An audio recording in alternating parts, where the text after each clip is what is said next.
Et bonjour Radio Kitty.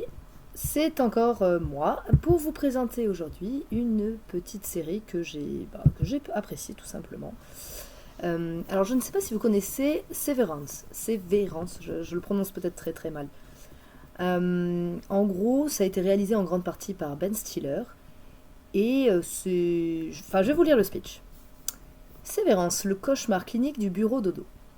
Imaginez un monde où vous pourrez totalement oublier votre vie personnelle dès que vous franchissez le seuil de votre bureau. Plus de soucis de facture, de peine de cœur ou de deuil pendant 8 heures. En échange, votre moi extérieur ne sait absolument rien de ce que vous faites de vos journées. Voilà. Donc ça, c'est le speech de la série. Et en gros, je sais, je vais répéter en gros souvent, désolé. Donc la série, en fait, elle va nous plonger dans une satire sociale. Alors une satire, c'est un peu une tournure en ridicule qui est, qui est assez glaciale, mais assez addictive. Le rythme de la série, moi, je l'ai trouvé un petit peu lent, mais c'est pas gênant parce qu'en fait, c'est une lenteur accrocheuse. Je sais pas si vous voyez vraiment ce que je veux dire. Enfin bon, je vous laisserai découvrir. Du coup, la déconnexion totale. En gros, durant la série, on va suivre le quotidien de Mark Scout, qui est interprété par Adam Scott, très bon acteur, enfin moi perso j'apprécie, qui est un employé lambda, et en fait, un jour, il devient chef de service. La particularité, c'est que du coup, il ne connaît pas son travail, mais en gros, il travaille. Il fait ce qu'on lui demande de faire sans chercher à comprendre. Et de toute manière, il ne peut pas comprendre vu qu'il ne connaît pas le concept ou même l'objet de son entreprise. Par contre, ce qu'on sait en tant que spectateur, c'est du coup le nom de l'entreprise. Lumon Industries. Ouais, j'essaie de faire un accent, mais bon, ça marche pas. Alors Marc, du coup, en gros, il a subi une procédure de scission, donc c'est ce qu'ils appellent leur chirurgie, et on va en fait du coup lui implanter une puce dans le cerveau. Alors lequel front, je sais pas. Non, c'est pas au frontal. C'est pas dans l'occiput. Bon, je sais pas. Bref, dans un endroit du cerveau, en gros, qui sépare les souvenirs en deux personnalités. C'est-à-dire qu'en fait, ils dissocient complètement. Donc, ils ont, par bidouillage, informatique, par IA, ce que vous voulez, ils ont dissocié les souvenirs de la vie personnelle avec les automatismes primaires. Ouais, on va dire ça comme ça.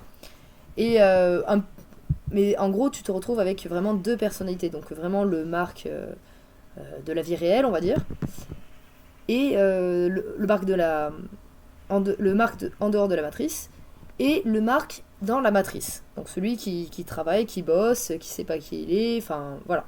Il a aucun souvenir de sa vie.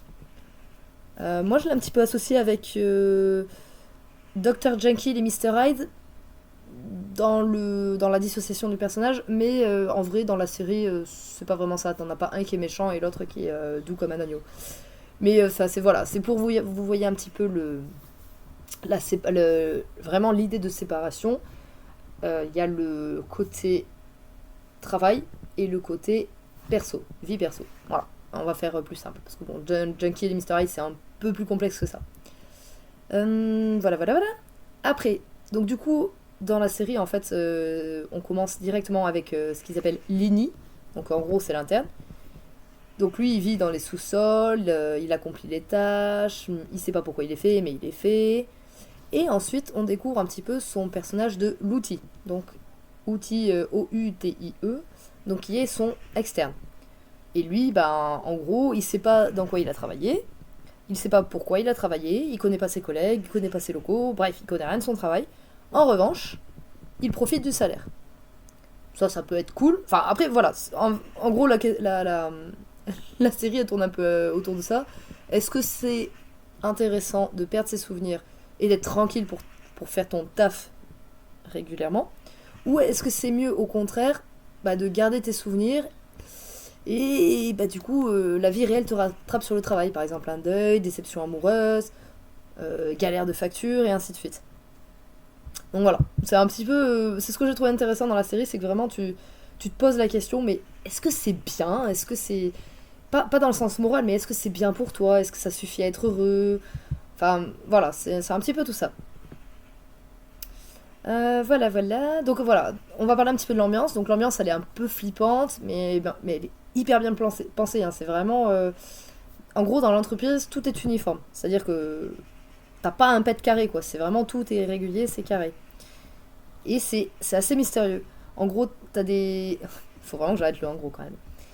T'as des couloirs blancs interminables, des bureaux symétriques, des ordinateurs un petit peu rétro-futuristes.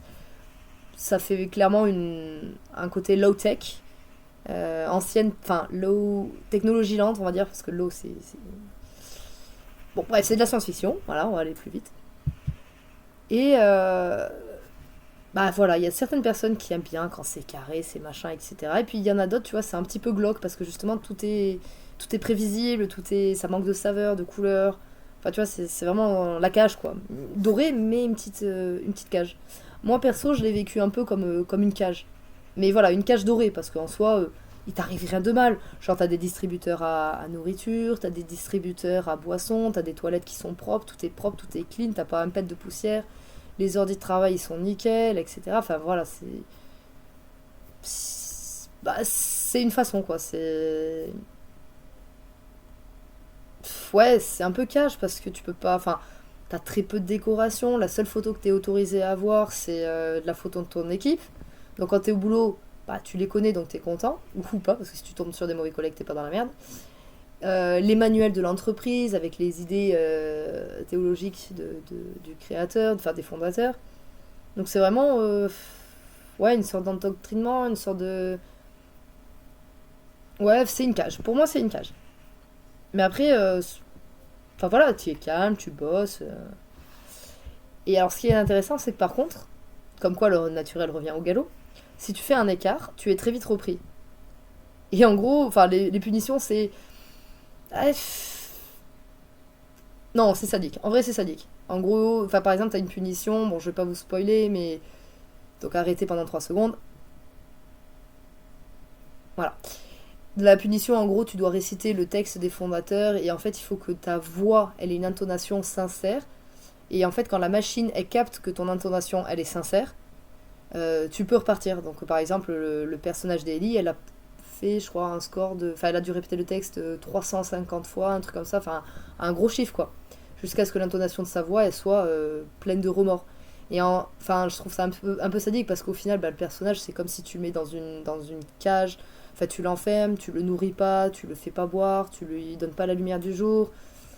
Tu le séquestres, en gros, hein, voilà. En gros, tu séquestres le personnage. Au bout d'un moment, bah, à force, le gars ou enfin la personne, elle a envie de manger, elle a envie de boire, donc forcément, si tu lui dis lis-moi ce texte et tu auras un quignon de pain, bah, la personne, elle va dire bah ok, je te lis ton texte, quoi, tu vois. Donc, enfin, voilà, c'est un peu vraiment une séquestration. Donc, je trouve que les punitions, elles sont ultra sévères. Enfin, ça fait pas rêver. Mais bon, après, l'entreprise, elle est carrée, donc faut que ce soit carré, donc faut pas faire de déviance. Et bon, comme quoi, t'as l'instinct, il prime sur la société, hein. Ouais, voilà, bon, j'avais noté, c'est un petit peu un syndrome de Stockholm, mais. Ouais, syndrome de Stockholm, oui et non, enfin, c'est une séquestration quand même, plus qu'un syndrome de Stockholm. Parce qu'en soi, tu n'aimes pas ton bourreau, juste tu fais pour avoir la paix, donc tu deviens pas. Enfin bon, voilà. Bah moi, je trouvais ça très brillant, enfin, j'ai trouvé ça super intéressant. Et le petit plus de la série, c'est qu'en gros, bah, tu te poses des questions sur ton j'arrive pas à prononcer, libre arbitre. Bah après, c'est à chacun de trouver ses réponses, parce qu'il y en a qui vont se. Alors, c'est pas une critique ou un jugement ou autre, hein, c'est vraiment, il y a des gens, ils aiment bien quand c'est carré, c'est propre, c'est clean. Et puis il y a des gens, bon, bah un petit peu de bordel par-ci, par-là, ça va pas trop déranger. Au contraire, ils sont même plus à l'aise. En fait, ça dépend vraiment des interprétations et des goûts de chacun. Ça, j'ai trouvé ça intéressant, donc j'ai pris un petit passage que j'ai cité. En gros, la citation a dit: sommes-nous la même personne si nous n'avons plus de souvenirs? Le travail est-il une forme d'esclavage moderne quand on en oublie la finalité? Le bien-être au travail n'est-il qu'une façade pour mieux nous aliéner? Alors, aliéner, je ne sais plus ce que ça veut dire. Donc, on va aliéner, définition juridique, ah oui, carrément. Définition française. Non, mais j'aimerais bien. Voilà. Transmettre un bien à autrui. Ou renoncer au droit naturel. Rendre hostile, opposé à soi. Voilà, ça c'est un peu les 3 définitions de aliéné. Voilà, donc c'était intéressant, je trouve, ces questions. Après, ah oui, en termes d'acteurs, franchement, la patronne, du coup, je crois que c'est. Ah, comment elle s'appelle déjà? Zut, j'ai un doute. Connie, je crois. En tout cas, elle est jouée par Patricia Arquette. Et enfin, son personnage, il est glaçant. Alors déjà, c'est une très belle femme, assez âgée, mais qui a une façon de vous regarder. En fait, c'est glacial. Tu ne lis pas d'émotion sur elle. Ou alors, si vraiment tu pouvais décrire une émotion, c'est qu'en gros, elle est froide. Tu vois, elle est. C'est un rock, quoi. Donc tu sais que tu peux pas rigoler, quoi. C'est vraiment. Voilà, elle est glaciale. Moi, je trouve qu'elle est glaciale, mais ultra flippante, mais surtout quand elle pète des câbles. Euh, mais enfin voilà, j'ai adoré ce personnage. Je connais pas vraiment beaucoup le travail de cette actrice, mais dans cette série, elle est pépite. Après, on a Christopher Walken. Donc, je sais pas si vous connaissez, mais alors lui, il est plutôt doux. Il est. Enfin, au pire, je vous mettrai les acteurs principaux de la série. Parce qu'en gros, il y a 4 personnages. Donc il y a Mark, qui devient chef de service et qui accueille une certaine Ellie. Et Ellie, c'est l'électron libre qui va semer la zizanie dans le cadre très strict, très carré de l'entreprise. On a Dylan aussi. Alors lui, Dylan, c'est un petit peu, on va dire, le geek, un petit peu attachant, un peu le gros nounours. Non pas parce qu'il est fort physiquement, mais vraiment c'est un peu le papa ours, c'est un peu le gars tranquille. Ah, quoique non, attends, je dis des bêtises. Parce que Irvine serait plus le papa ours. Ah, quoi que je sais pas. Enfin voilà, du coup, le 4e membre, c'est Irvine. Et Irvine, lui, c'est vraiment. Il est en idolation devant son travail. C'est vraiment l'employé modèle qui. Voilà. Donc, c'est vraiment des petits personnages. En fait, tu t'y attaches. Et moi, perso, enfin, la saison 1, j'ai adoré. La saison 2, malheureusement, je l'ai commencé, mais j'ai pas pu la finir parce que, ben. Voilà, mon abonnement était fini. On adore les plateformes de streaming où on paye des abonnements. Oui, oui, oui. Bon, voilà. Après, il faut bien que l'industrie marche. Euh, Bien que on pourrait faire un autre débat. Est-ce que vraiment ça vaut le coup, sachant que. Enfin, je ferai un autre épisode sur le fonctionnement du streaming parce que bon, voilà, c'est encore un gros truc. Bref, pour se recentrer sur la série, pour moi, c'est une série qui est lente. C'est vraiment, on va vraiment prendre, mais vraiment distiller chaque temps. En fait, chaque silence, ça fait partie de l'histoire. Déjà, ça aide à l'ambiance un peu pesante, un peu glaciale, un peu carrée, un peu comme ça. Donc, moi, je trouvais ça assez intéressant. Et puis, en gros, petit à petit, ça monte en puissance. Et jusqu'au final, qui est pas, qui. Je suis bon public, d'accord, mais pour moi, le final de la saison 1, il est éclatant, il est vraiment génial. Et franchement, ça donnait vraiment envie de voir la suite. C'est waouh. En même temps, je m'y attendais. À un moment donné, j'y ai pensé euh, à ce type de scénario. Et puis, en suivant les épisodes, je me suis dit, oh, non, ça doit être autre chose, etc. Donc, c'est assez marrant parce que c'est comme les poireaux ou les trucs comme ça. Des fois, tu as une idée de ce qui va se passer. Donc, tu dis, mais voilà, par exemple, dans un poireau, tu dis c'est lui le coupable, machin, etc.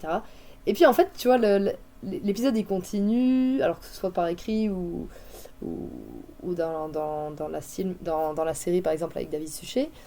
Et tu te dis, enfin, je sais pas, tu passes à autre chose, donc soit tu trouves un autre personnage et ainsi de suite, et au final, t'es un petit peu perdu, mais en même temps, t'as un petit moment où, ah, tiens, j'ai la clé du mystère.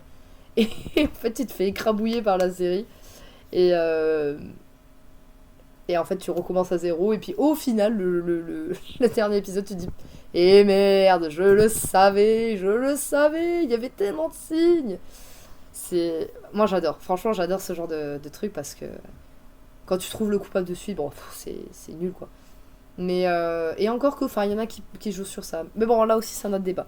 Là, on reste vraiment sur Sévérance. Et voilà. Donc moi, j'ai vraiment apprécié cette petite série. Et bah, franchement, si vous la connaissez pas, et que vous n'avez pas peur de la lenteur, parce que des fois les gens ils aiment bien avoir des séries qui vont vite, etc. Mais voilà, si vous n'avez pas peur de la lenteur, si vous aimez un petit peu voilà, tout ce qui est société, psychologie, personnages profonds, on va dire vision société, avec une petite touche de science-fiction, franchement, allez-y, c'est pas mal. Vraiment, moi je me suis régalée, c'est un pote du boulot qui me l'a fait découvrir. Et franchement, c'est pas mal. Vraiment, foncez quoi, les gars. Allez, je vous dis à bientôt pour un prochain épisode. Ciao, ciao!